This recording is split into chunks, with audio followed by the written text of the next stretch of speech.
Locomotion and movements in fish discuss किया था।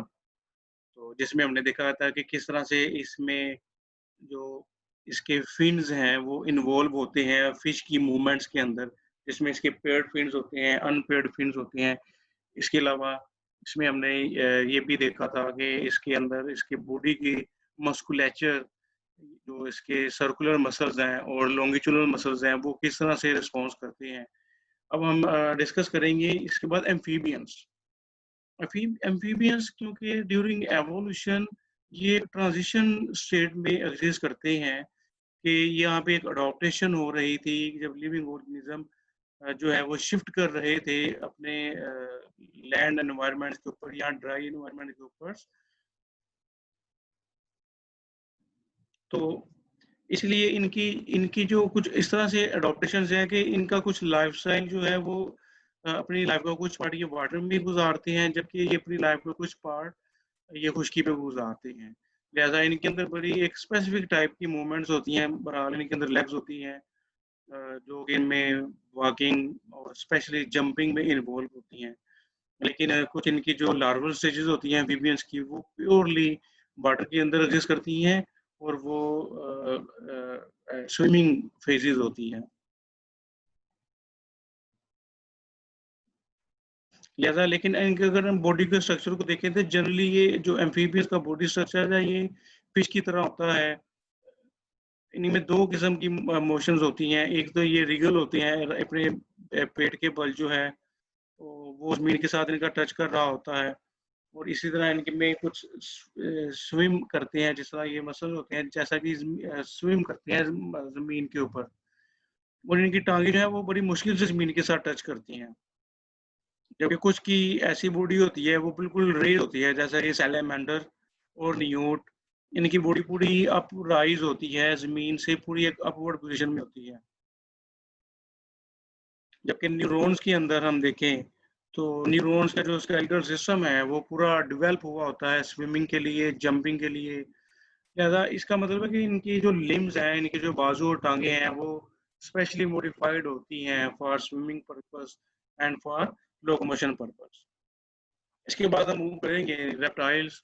Reptiles काफ़ी ज़्यादा स्पेशलाइज और एडवांस्ड हैं as compare to amphibians and fish, लेकिन ये बर्ड्स और मैमल्स की निस्बत इतनी ज़्यादा एडवांस नहीं है। लेकिन इनके अंदर बड़ी हैरानकुन किस्म की अडॉप्टेशंस हैं और बड़ी एक डाइवर्सिटी पाई जाती है रेप्टाइल्स के अंदर। हम डायग्राम में देख सकते हैं कि स्नेक है, स्नेक देखें कोई इसके अंदर अपेंडिजेस नहीं होती है, फिर भी इसकी जो मोशन है, मूवमेंट्स हैं, बड़ी स्विफ्ट होती हैं। ये रेंगता है, क्रॉलिंग एक्टिविटी बहुत फास्ट है। जबकि उसके ऑपोजिटली हम किसी क्रोकोडाइल को देखते हैं, क्रोकोडाइल का वेट बहुत ज़्यादा होता है, इसमें अपेंडिजेस होती हैं, लेग्स होती हैं, ये वाटर के अंदर स्विम भी करता है और ज़मीन के ऊपर ये थोड़ा बहुत भाग भी लेता है, लेकिन ये इतना ज़्यादा फास्ट मूविंग नहीं होता ज़मीन के ऊपर।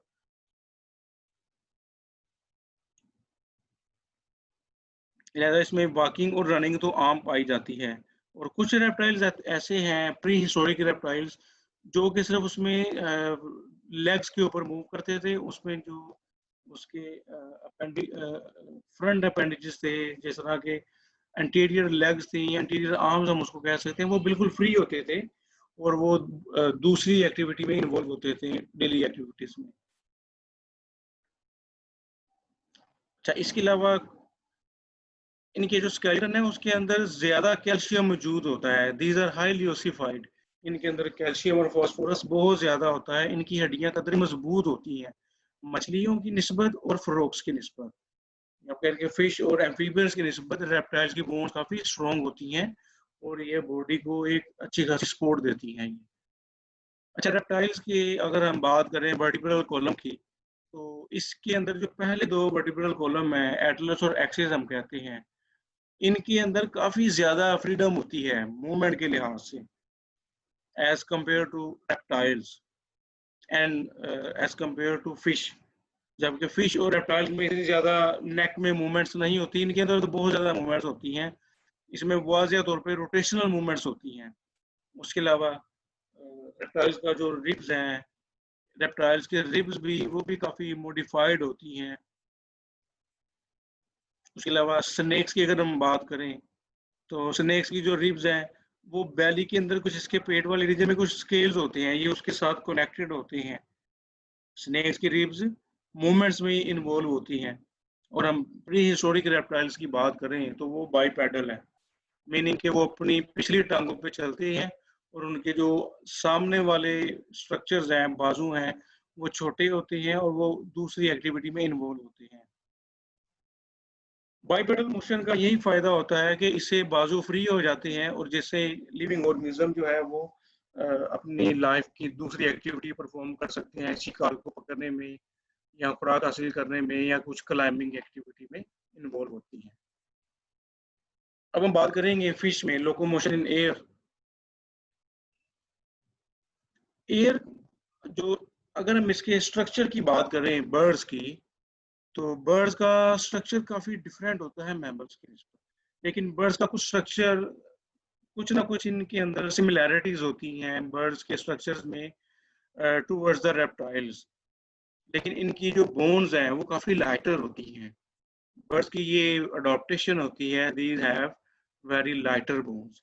इनकी बोन्स के अंदर एयर स्पेसीज होती हैं, इसी वजह से बर्ड्स का जो है इनकी बोन्स में डेंसिटी कम होती है। लेकिन बहरहाल इनकी बोन्स मजबूत जरूर होती हैं, अगर इनके अंदर डेंसिटी कम है लेकिन फिर भी मजबूत होती हैं, ये स्ट्रॉन्ग होती हैं। एयर स्पेसीज होती हैं बोन्स को, उसके अंदर एयर ट्रेवल करती है जिससे इनकी बोन्स का ऑटोमेटिकली एयर के अंदर वेट एक तरह से कम रह जाता है। उसके अलावा इसके जो मॉडिफिकेशन है, एयर स्पेसीज होती हैं बोन्स के अंदर। दूसरी इनकी जो 4 लिम्स हैं बर्ड्स में, जो कि विंग्स या परों की शक्ल में मॉडिफाइड होते हैं, बड़े स्ट्रॉन्ग मसल्स होते हैं इनके साथ अटैच होते हैं। बर्ड्स की जो चेस्ट की सेंट्रल बोन होती है जिसको हम स्टर्नम कहते हैं, एक लंबी सी बोन बन जाती है चेस्ट के सेंटर में। कील मुर्गे की चेस्ट में आप सेंटर में देख सकते हैं, या बर्ड्स के सेंटर में जिसके ऊपर फीदर अटैच होती हैं। वो बिल्कुल ये बोर्ड की तरह होती है, जिस तरह कश्ती का सामने वाला हिस्सा होता है, तो बर्ड्स के अंदर भी इनके अंदर कश्ती के या बोर्ड के सामने वाले पोर्शन की तरह इसमें कील बना होता है, जिसके साथ बड़े अटैच मसल्स होते हैं, स्ट्रॉन्ग किस्म के मसल्स अटैच होते हैं। इसके अलावा इनकी पूरी बॉडी के ऊपर फीदर्स कवर होते हैं, और फीदर भी है ये फ्रिक्शन को कम करते हैं हवा में, ये एयर फ्रिक्शन को रिड्यूस करते हैं। अब उसके अलावा ये बॉडी को गर्म भी रखते हैं सर्द मौसम में। जो फीदर्स हैं इनकी दो तरह के फंक्शंस हैं, एक एयर फ्रिक्शन को कम करती हैं, दूसरा बॉडी टेम्परेचर को मेंटेन करने में मदद देती है। बर्ड्स की बॉडी स्ट्रीमलाइन होती है जैसे लाइक फिश या बोट के दोनों एंड से। इसका एंटीरियर एंड हेड एंड जो होता है, और इसका जो कार्डल एंड है, जो इसका टेल एंड है, वो दोनों एंड से पॉइंटेड होती है या बारीक होती है। बाकी सेंटर से इसकी बॉडी जो है वो स्पिंडल शेप जरा मोटी होती है। सो उसका भी पर्पज यही होता है कि इन्होंने हवा में फ्लाइट फ्लाइट के दौरान जो हवा में इनको रेजिस्टेंस कम हो, फ्रिक्शन कम हो, तो हवा में आसानी से हवा को चीरते चले जाते हैं, काटते चले जाते हैं। बर्ड्स की जो फ्लाइट है ये दो किस्म की होती है, एक है पैसिव फ्लाइट और दूसरी है एक्टिव फ्लाइट। पैसिव फ्लाइट ये वाली डायग्राम कि जिसमें बर्ड्स ग्लाइड करता है, बर्ड्स ग्लाइड करते हैं अपने विंग्स को फैलाए हुए हवा में, परों को फरफराते नहीं हैं, परों को बीट नहीं करते।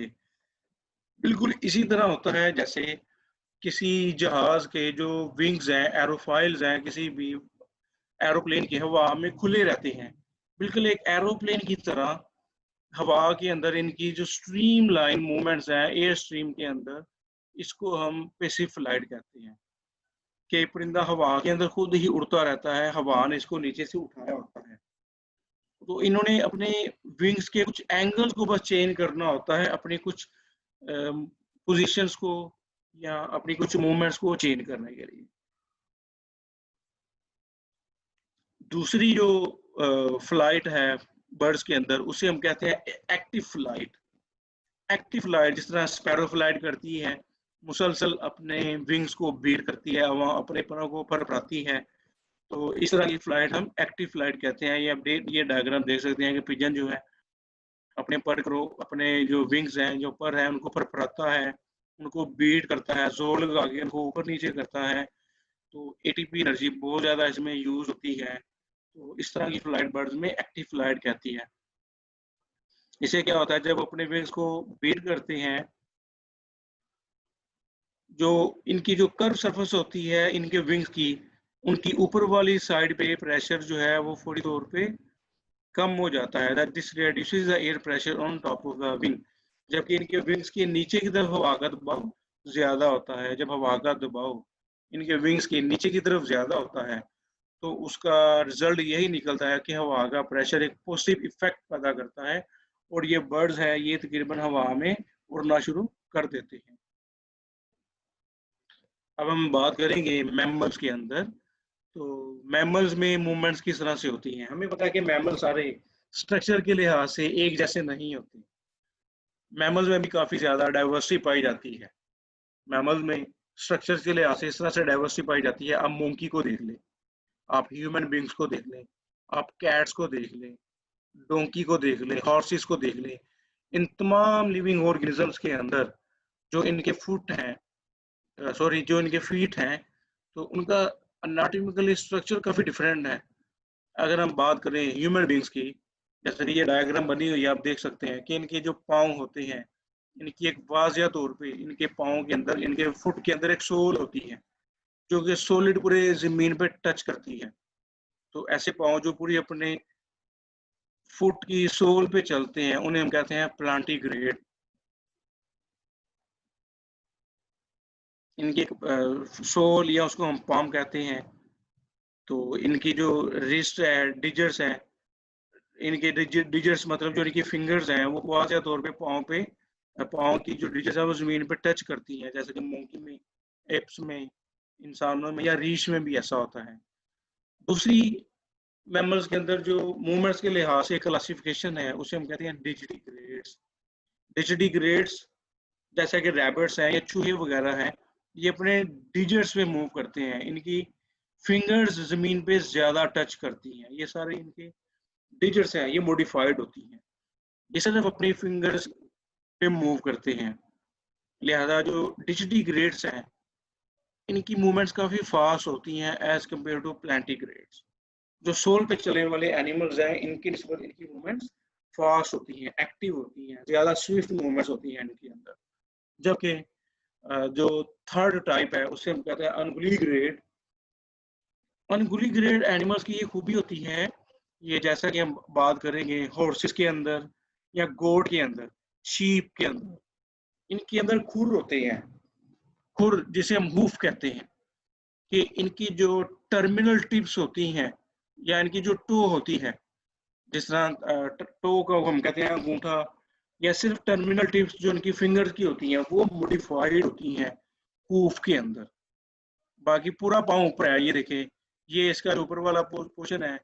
ये जिस तरह लिविंग ऑर्गेनिज्म के अंदर होता है, दूसरे लार्जर एनिमल में, ह्यूमन बींग्स में, या उसमें एप्स में या मोंकी में, ये स्ट्रक्चर टार्सल्स होते हैं, टार्सल्स। और ये इसका एंकल जॉइंट होता है, ये इसका एंकल जॉइंट है, ये इसका जो है नी जॉइंट है, ये इसका एंकल जॉइंट है। टुकना टखना यहाँ पे है इसका, और टखने के नीचे ये इसका पूरा नीचे वाला पाँव बनता है। और ये सारी बोन्स मॉडिफाइड हो के फ्यूज हो के दो बोन्स में यहाँ पे कन्वर्ट हुई होती हैं।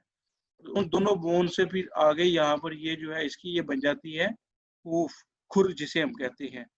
ये हाईली मॉडिफाइड और केराटिनाइज फिल्ड स्ट्रक्चर होता है, बड़ा मजबूत होता है। कि कुदरत ने एक तरह से जैसे इनको शूज पहना दिए हैं, असल में एक तरह से नेल्स होते हैं, जैसे नेल्स मॉडिफाइड हुए होते हैं हूफ्स के अंदर। बाकी सारा फुट का स्ट्रक्चर यहाँ पे पीछे रह जाता है। लिहाजा इनकी मूवमेंट्स भी काफ़ी फास्ट होती हैं, लेकिन पिछली ग्रेड की निस्बत इनकी इतनी फास्ट नहीं होती। बहरहाल ये काफ़ी मॉडिफिकेशन है इनके पाँव के अंदर। लिहाजा ये लोग क्वेश्चन के हवाले से भी यहाँ ये इम्पोर्टेंट है कि एग्जाम में ये क्वेश्चन पूछा जा सकता है।